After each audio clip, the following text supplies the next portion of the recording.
Imagine there's a place in our world where the known things go. Calculations, weather maps, old barometer readings.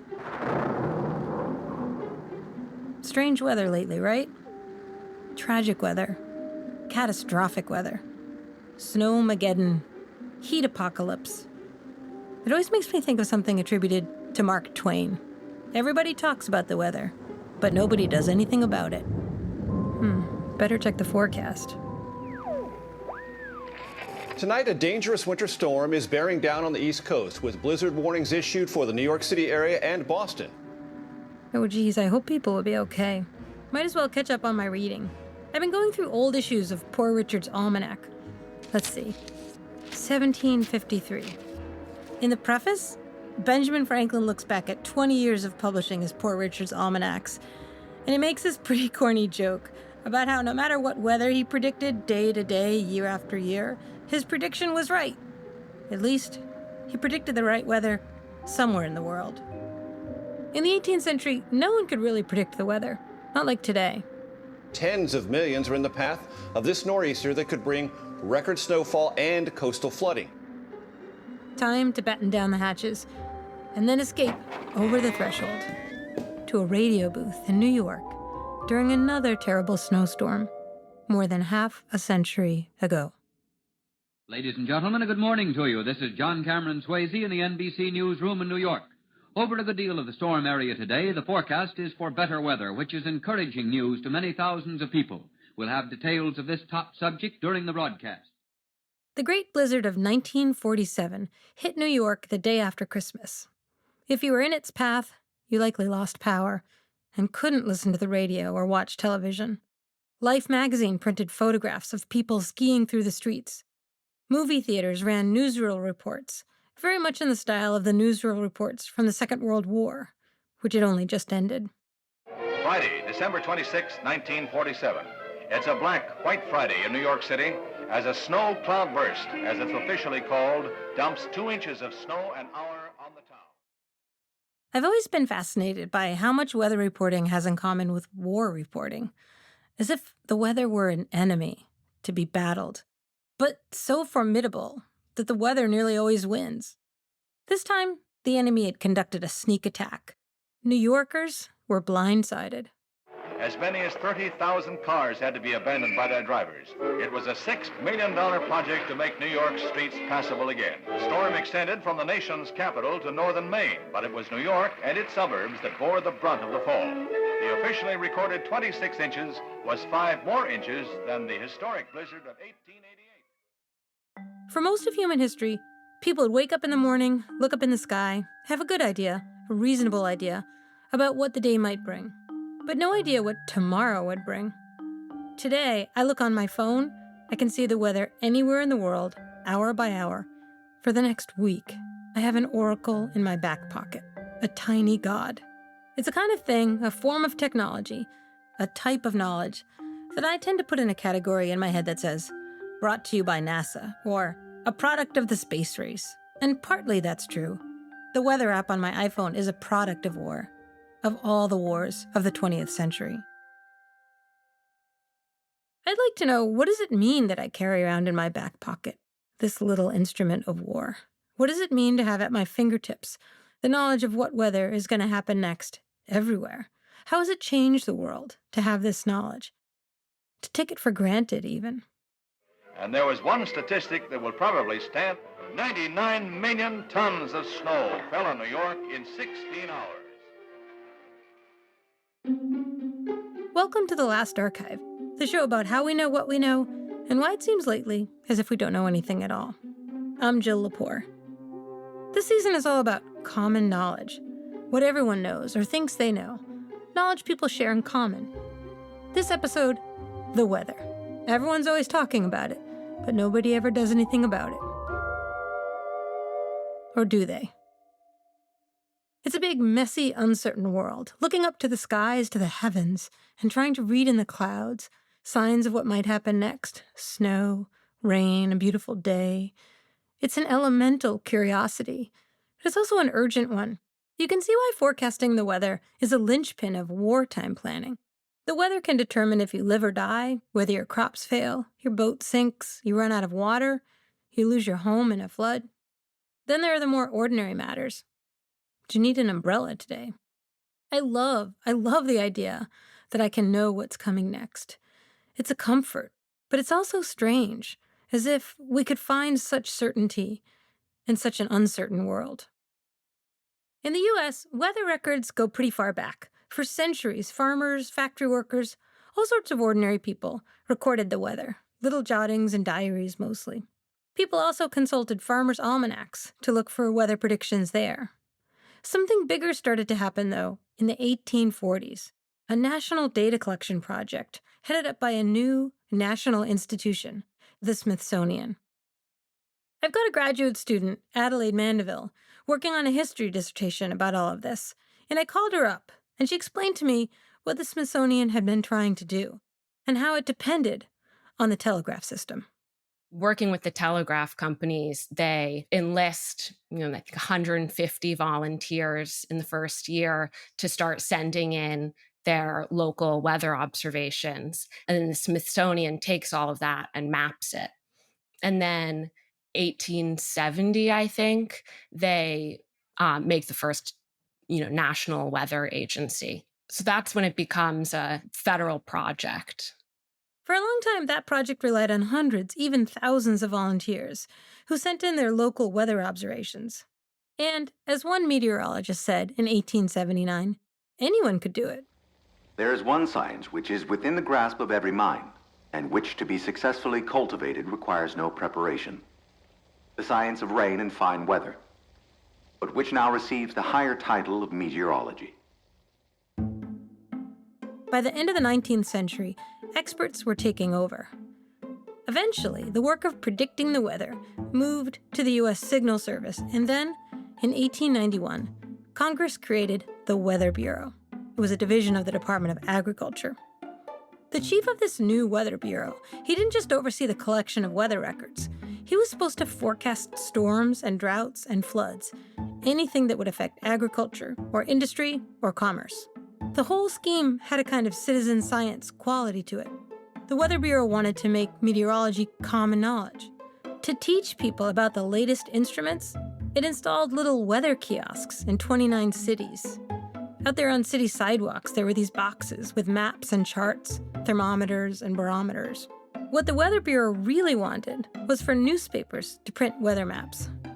But before that happened, the weather report went out in a different way, as Adelaide Mandeville explained to me. The post office in the early 20th century, they were responsible for delivering weather forecasts with the mail. But there was an issue because they would go out at 7 a.m. That's when the mail was delivered, and the forecast each day, new information came in at 10 a.m., so it was always a little delayed, and the weather forecasters sort of got a reputation for not being super accurate. But then they had these, really, really helpful and important forecasts where they warned towns that there was going to be a huge flood or a hurricane, and people were able to evacuate. Then, once radio started in the 1920s, you could hear the weather forecast over the wireless. In the city of New York, we give you the daily weather report. A wind blowing 18 miles per hour from the northwest. A temperature of 38 degrees, which means freezing different clouds probably. Forecasting had by now gotten more accurate than it had ever been before. That's because of advances made just before the First World War, when a Norwegian meteorologist recorded the weather across Europe. Then during the war, his son, working for the military, discovered the nature of the movement of masses of cold and warm air. He called these fronts, like battle fronts, except the weather. An English mathematician also involved in the war effort used their data and those ideas to devise a mathematical model to predict the weather. Unfortunately, it didn't work. Still, the idea took hold that there should be a model, and that if only you could do the calculations fast enough, you could predict the weather. So doing that got a lot easier after computers were invented. And here's the latest weather report. Nothing advances science like war. During the Second World War, those mathematical models got better and better. And by the end of the war, you could use computers to run those calculations. So finally, you could make your predictions faster than the speed of weather. If you could get ahead of the storm, you could get ahead of the enemy. Weather forecasting becomes critical to military strategy during the war, and they're developing these new technologies to assist them in doing that. So like radar and these aircraft controls and more extensive data collection systems, and all of that does make them better at forecasting. By 1947, Americans had gotten used to the idea that, especially if there were a really big storm coming, they'd know it in advance. Nearly 26 inches have fallen, a record unequaled in the annals of the Weather Bureau. But really, it wasn't the scale of that storm that was the strangest thing about it. The strangest thing about it was that it was so unexpected. When you wake up in the morning and you open up an eye, you turn from the clock and you look to the sky. What's the weather doing? Is it wet or dry? Who knows?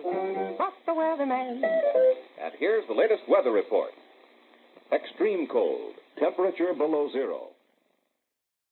In the 1950s, when Americans started buying televisions in real numbers, they could flip a switch and hear a forecast. Sometimes a goofy one. A lot of early TV forecasts came in the form of cartoons. Some of them involved puppets.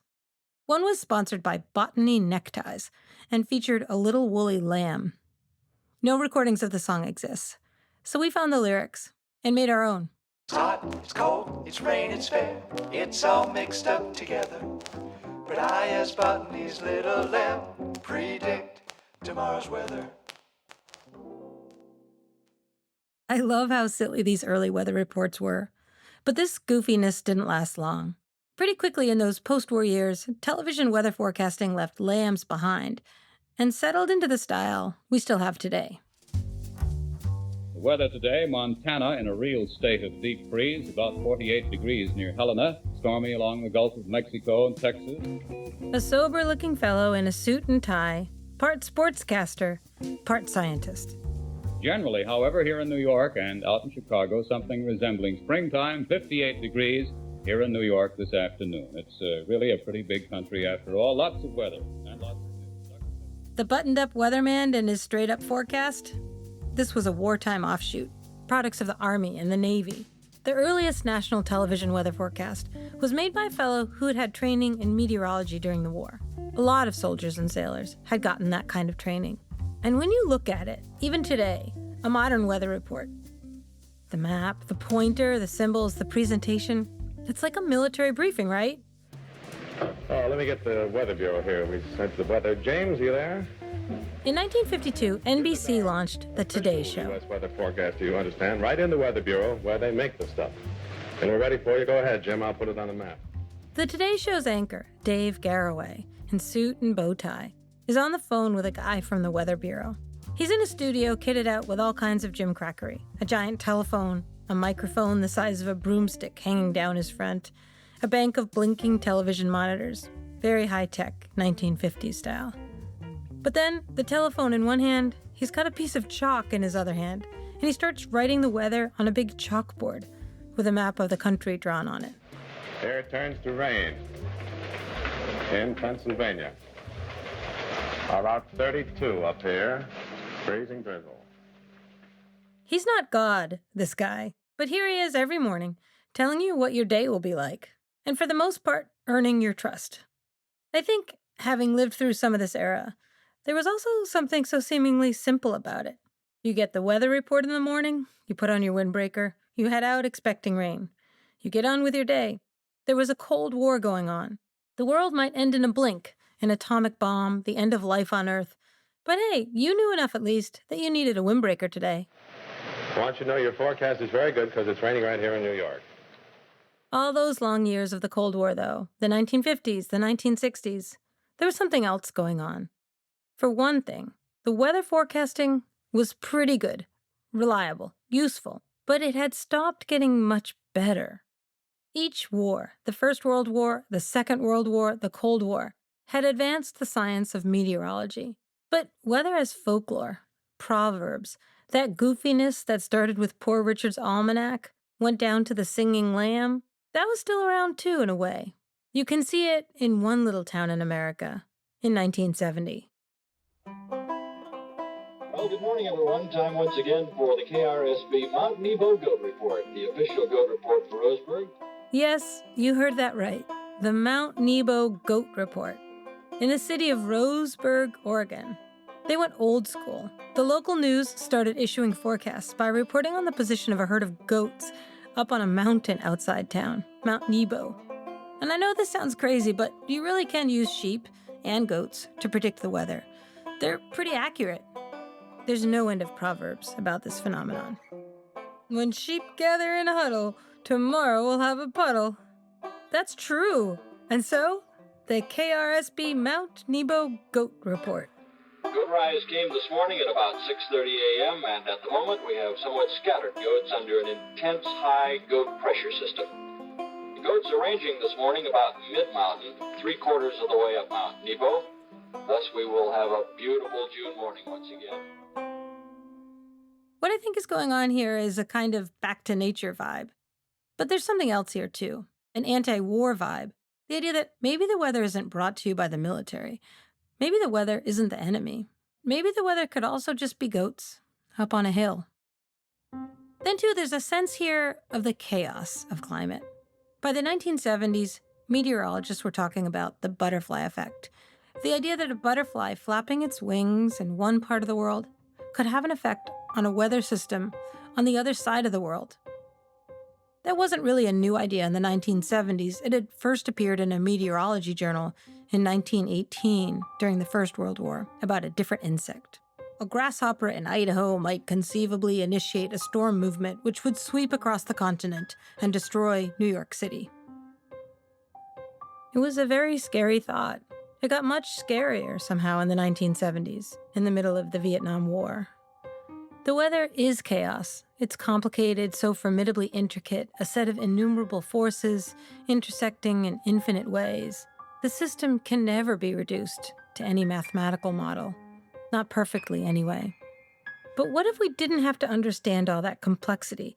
What if instead of trying to model or predict the weather, we could just control it? That story after the break.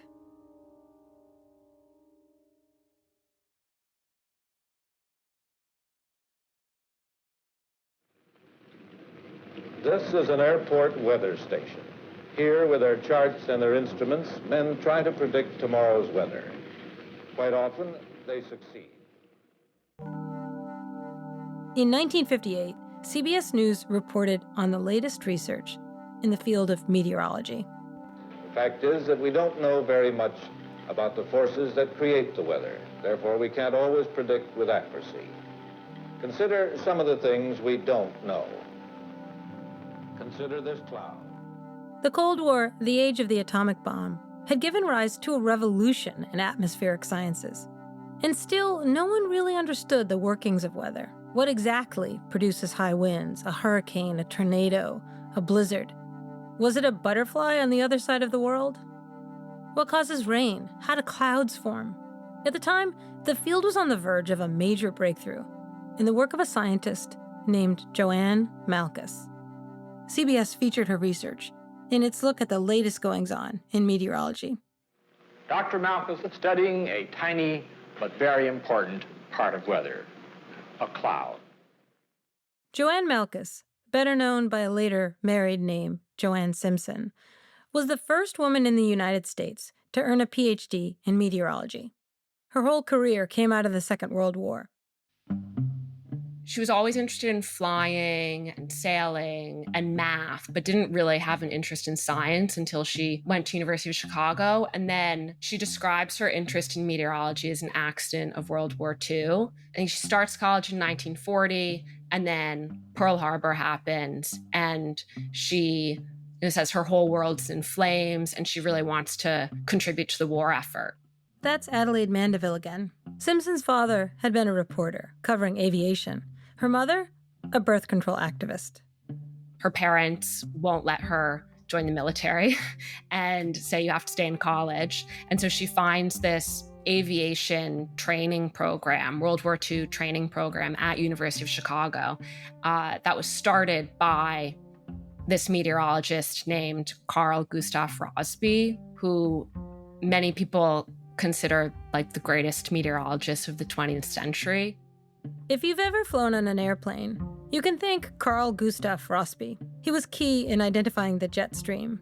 He explained how atmospheric circulation of the weather works like waves. He was Simpson's advisor. He was a great meteorologist. Apparently, he was not a great person. He was really dismissive of her and her work. He's like, clouds are completely insignificant. They just don't matter. You as a girl and clouds as passive and insignificant are a perfect match. She's like, okay, sir, and moves on to a new advisor and continues working on it. In spite of that, Simpson persevered. She finished her dissertation in 1949. She saw something few other meteorologists had seen, that clouds weren't insignificant, and that they were important to weather in all kinds of ways, that they were worth investigating.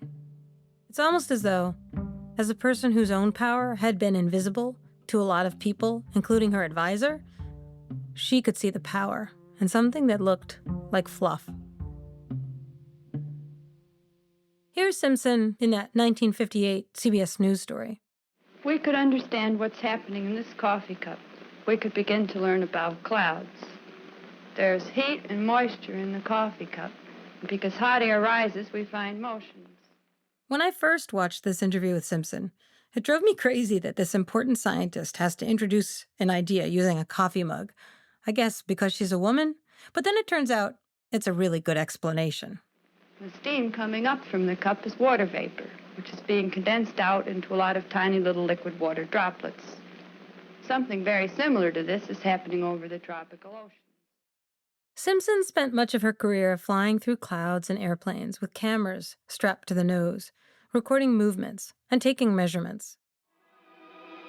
As a marine meteorologist, I began to wonder about clouds. How do clouds grow? Where do they get the energy to feed on? To find out, we have to go to the places where the clouds are. We have to chase after them in the sky. So she's up there in airplanes, chasing clouds, making films, analyzing those films frame by frame, and building a mathematical model of the behavior of clouds. To do all those things, she needs what was at the time really expensive technology. And the best way to get access to that technology was through the military, which had long had a huge interest in understanding and predicting the weather. By the 1950s, at the beginning of the Cold War, what the US military would really like is to be able to control the weather. This is what Adelaide Mandeville's research is all about. Earlier scientists had wanted to understand things. Cold War-era scientists wanted to control things. Mind control, riot control, pain control, weather control. We can fully harness nature, and so, we're one step closer to being able to move clouds and make it rain and turn a hurricane in a different direction, mitigate lightning so forest fires don't happen. They start coming up with all of these ideas, turning deserts into gardens. And why not? Because meanwhile, a bunch of other wartime technologies were making it possible to control the weather indoors. Enclosures everywhere are today benefiting by weather made to order by Carrier. Instead of traveling away from business and home to seek relief, you can obtain this same comfort right in your own home or office through air conditioning. And so we can control the weather inside. Wouldn't it be wonderful if you could just touch a button and fill your home with warm spring sunlight? Now you can have electric heating, the next best thing to sunshine. Next, we'll control the weather outside. Air conditioning, electric heating, indoor weather control. For the outdoors, the equivalent was a discovery made in 1946 by 3 scientists at General Electric. They called it cloud seeding, dropping dry ice from airplanes onto clouds to make them rain, weather to order. Cloud seeding then completely takes off and just becomes this national obsession. A lot of veterans from the war who have learned to fly and have a general sense of weather patterns, they start doing it and selling their services to farmers who are facing drought, to mayors who need to refill their public water supply, to Native American tribes who have done their annual rainmaking ceremonies and didn't work that year. And so they hired these rainmakers. Then it tumbles into the Cold War period and just explodes. Suddenly, the idea of controlling the weather seems so promising. You can force clouds to rain. You can't really control how much or what the consequences will be, but in a crude way, it does work. In 1951, Congress debated the Weather Modification Act, providing for equitable distribution of precipitation among the states. Think about that for a minute. The confidence. We are talking about drafting legislation to ensure equal rainfall between the states. And you thought my tree branch idea was screwy. In 1953, Congress established a National Weather Modification Commission, as if you could jump from cloud seeding to setting the temperature every day, like with a thermostat in your living room. Meanwhile, the military is awfully interested in the secret stuff, weather as a weapon. Think of the advantages that would have brought in a war if you could control the weather in your enemy's territory. So it's just at this point in the middle of the 1950s that Joanne Simpson has started to revolutionize the study of clouds. She's an experimental scientist doing basic research, but she sure as hell can't do it alone. So she got funding any way she could from any branch of the military. And if she had to say, oh yeah, this has a military application, she'd say it. Simpson is looking for projects that will let her do cloud seeding so that she can test her models. But the way Simpson talks about her work, at least in public, it's always about basic research. These clouds we're passing have a very short life. They're born, they grow, and they die. It's quite moving, the way she describes clouds. I find it moving. You're almost there with her, chasing them in the sky, like UFOs or aliens. Then we get a monster runaway cloud. It, too, started as a small, tiny, fleecy thing, or a group of tiny, fleecy things. But then something permitted it to build and grow and defy its cool, dry surroundings. Once we find out what that something is, that takes the brakes off clouds and permits the runaway growth of large numbers of them, well, then perhaps we'll have put in one more link in the long chain of what forms and maintains a hurricane. Ultimately, she develops the first ever cloud model and the first ever hurricane model. So her work becomes foundational to the next, up until now, 60, 70 years of the atmospheric sciences. But in the mid-1950s, she starts working in weather control. By then, the idea of weather control had gone so entirely mainstream that even President Lyndon B. Johnson was talking about it. He who controls the weather will control the world. LBJ, sounding like a James Bond supervillain. It was such a good line that a screenwriter stole it a couple of years later for a film that was a spoof of a Bond movie. It's called Our Man Flint, and I've got to play some of it for you. In this scene, a U.S. general complains about the supervillain's evil plan. Turn wheat belts into deserts. Put icebergs in the Mediterranean. You control the weather and you control the world. If you could control the weather, you could also do something seemingly incredibly useful. You could weaken hurricanes before they hit land. In the mid-1950s, there's a series of hurricanes that cause massive amounts of damage, hundreds of people die, and the government starts the National Hurricane Research Project. And one of the methods they use to research hurricanes is cloud seeding. Joanne Simpson served as top advisor to what comes to be called Project Storm Fury, using cloud seeding to modify a hurricane. But a hitch with trying to modify a hurricane is you first have to wait for one to happen. So, in the meantime, Simpson and her team decided to run tests on promising storm clouds. Now it's summer of 1963, and they're in Puerto Rico at a U.S. naval base. And they go up, and she chooses 10 clouds near San Juan, and they seed them, and then they're waiting to see what happens. And the first cloud, in Simpson's telling, just balloons. It grows and grows. They think they're watching cloud seeding work. And they do end up seeding a hurricane that same year. They publish a big paper about it. It gets a lot of press attention. Then, 2 years later, in 1965, when Simpson is serving as director of Storm Fury, they decided to try to modify another hurricane named Betsy off the coast of Puerto Rico. They announced that plan to the press. Dawn, August 27th. At Florida and island bases, Navy, Weather Bureau, and Air Force planes are warming up to their daily task. Except at the last minute, the hurricane changed course. Suddenly, on Sunday night, Betsy runs head-on into a high-pressure ridge. Then it turns toward the mainland. Hurricane flags are flying now from Key West to Cape Kennedy. Because of the course change, the Storm Fury scientists called off their plan to try to modify the hurricane. And then, when Betsy hit Florida and Louisiana, it killed 80 people. Fatality list is as follows. 25-year-old Mrs. Ann Mayu, her body was found in the Franklin Avenue ditch. She was swept away by floodwaters. Floridians were furious. A lot of them blamed Project Storm Fury, thought the scientists had made the hurricane so severe. In truth, Storm Fury wasn't responsible. The scientists had already abandoned the project, but people still blamed them. Simpson resigned. What really spelled the end of this kind of weather modification, though, were experiments going on at the same time, but very far away.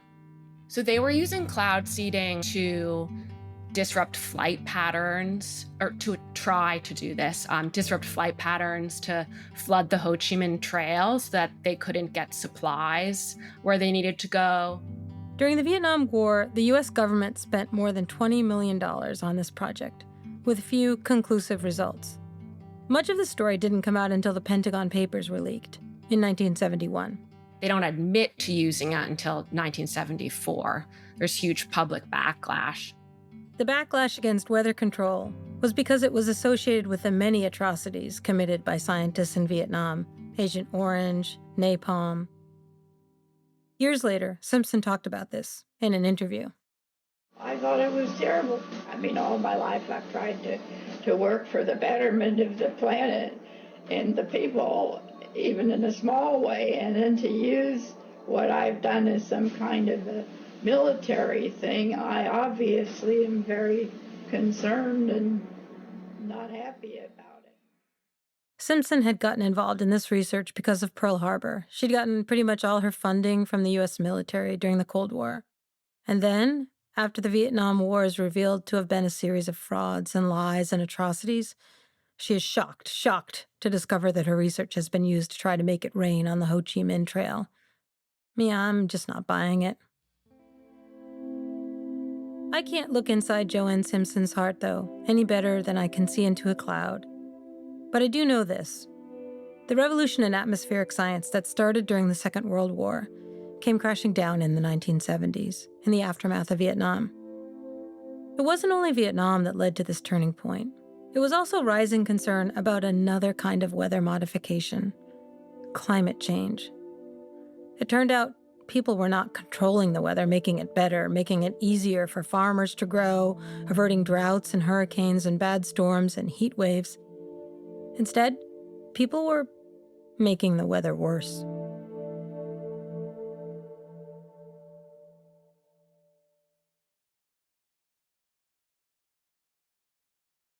In 1982, the Weather Channel began broadcasting weather forecasts non-stop. Soon, private weather forecasting became big business. From Atlanta, Georgia, home of the new Weather Channel Network, this is the official inaugural program of cable television's newest 24-hour live network, the Weather Channel. It wasn't only the Weather Channel. There were dedicated weather reporting services you could subscribe to, like AccuWeather. And in the 1990s, once people were able to use the internet, they found new ways to obsess about the weather, to make money off of it, to seek out the latest, up-to-date forecast, minute by minute, accuracy promised. It was as if, merely by updating your weather report every second, you could imagine that you were somehow in control, prevailing over the enemy. But to sell a forecast as an illusion of control, you have to sell people the idea that the weather is out of control. TV weather reports trying to compete with online services got zanier. The weatherman was no longer calm and detached. The weatherman started panicking. I'm AccuWeather.com meteorologist Jim Kosick. Our paralyzing, crippling, record-breaking storm comes today! That was a forecast for a snowstorm in 2010. Like, not the end of the world, a snowstorm. You think you've heard the hypiest hype, and then along comes hypier hype. In 1997, meteorologists called a storm the climate event of the century. Post 9/11, weather reports for the era of the global war on terror, they had to start inventing new nouns. Some called it Snowmageddon, others Snowpocalypse. It was a forecasting arms race for the war on terror. Because, of course, it was also a ratings race. In 2006, the Weather Channel, trying to keep up, launched a series called It Could Happen Tomorrow, featuring imaginary disasters. One day, the fog clears, and the city by the bay is changed forever. One day, traffic stops, and the city that never sleeps stands still. It hasn't happened yet, but it could happen tomorrow. Sunday night on the Weather Channel. Witness unbelievable acts of nature that could devastate our city. Forecasting never lost its military posture, its wartime element. With a weather app on your phone, you carry around with you an instrument of war that earlier generations could only dream of. War approaches. Soldier, you are prepared. And still, it seems, the enemy is gaining. In Pakistan, the government says floods across the country have now killed more than 1,300 people. Britain's hottest day ever recorded, with high temperatures potentially reaching at least 103 degrees Fahrenheit. That's not just above normal, that is 30 degrees above normal. A record-breaking drought, the longest and most severe drought in recent history. China's largest river, Yangtze, has dried up. We are getting a frightening look at this image of Hurricane Ida as she bears down on the Gulf Coast. Those outer bands whipping the area for hours overnight. It's not just the weather, of course. It's the climate. Climate is a pattern of weather, the typical weather in a particular place. Like, if we were talking about a person, your mood on any given day would be like the weather. On Tuesday, you're sad, but your temperament, your disposition, you're generally cheerful. That would be like the climate. The weather is having many more bad days because the climate is getting worse, more extreme. As global temperatures warm, the weather's getting less predictable. A Stanford study argues that the hotter the climate becomes, the less predictable the weather will be. That sense that you could know what's coming next, that might soon become a thing of the past. The weather situation remains extremely rugged.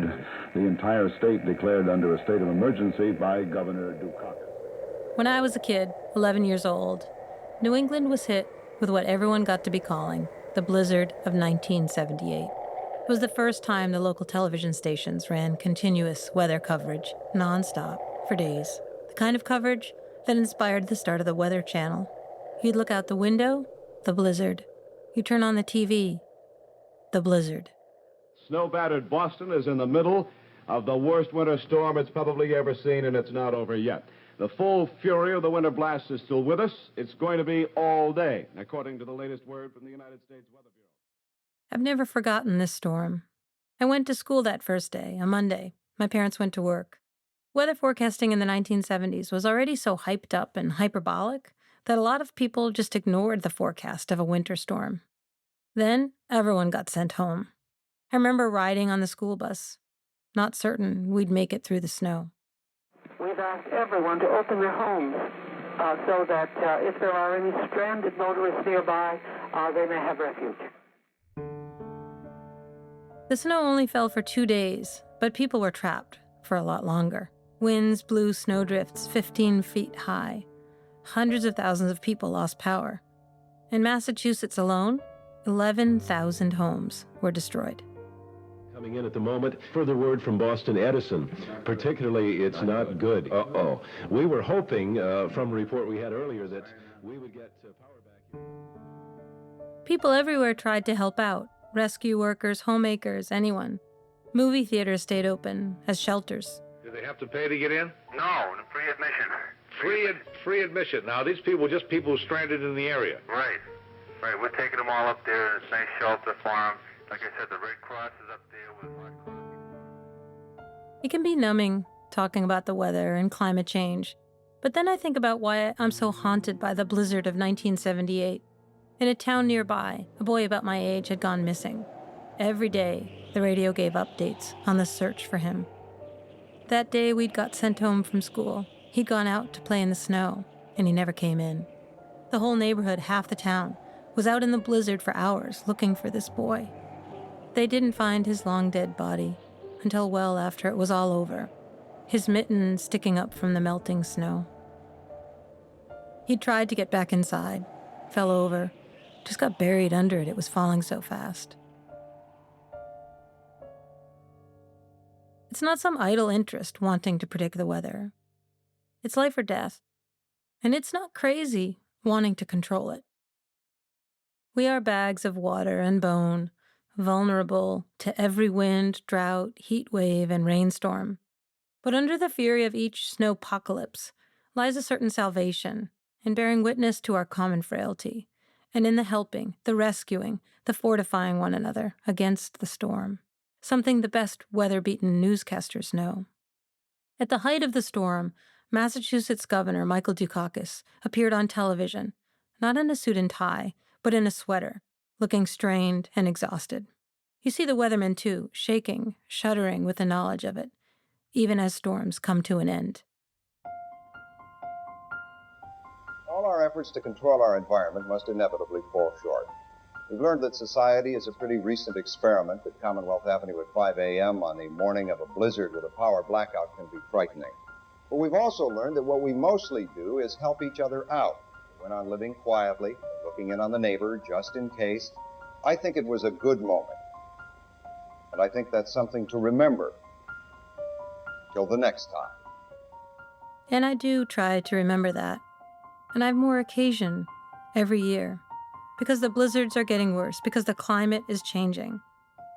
9 of Boston's 10 worst on-record snowstorms have happened since 1978. 6 of them since 2003. 2010 was Snowmageddon. 2016, Snowzilla. Happening today, somewhere near you, we're all going through one big, ongoing storm, hunkered down, but also poking out to see who needs help most. And there's still time, pulled together by our panic, to dig out from this storm.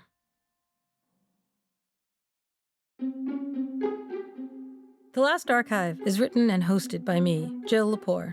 It's produced by Sophie Crane, Ben Nadafafri, and Lucy Sullivan. Our editors are Julia Barton and Sophie Crane, and our executive producer is Mia Lobel. Jake Gorski is our engineer. Fact-checking by Amy Gaines. Original music by Matthias Bossi and John Evans of Stellwagen Symphonette. Our foolproof player is Robert Ricotta. Many of our sound effects are from Harry Jeanette Jr. and the Star Jeanette Foundation. The Last Archive is a production of Pushkin Industries. If you love this show, consider subscribing to Pushkin Plus, offering bonus content like The Last Archivist, a limited series just for subscribers, and ad-free listening across our network for $4.99 a month. Look for the Pushkin Plus channel on Apple Podcasts or at pushkin.fm. If you like the show, please remember to rate, share, and review. To find more Pushkin podcasts, listen on the iHeartRadio app, Apple Podcasts, or wherever you get your podcasts. I'm Jill Lepore.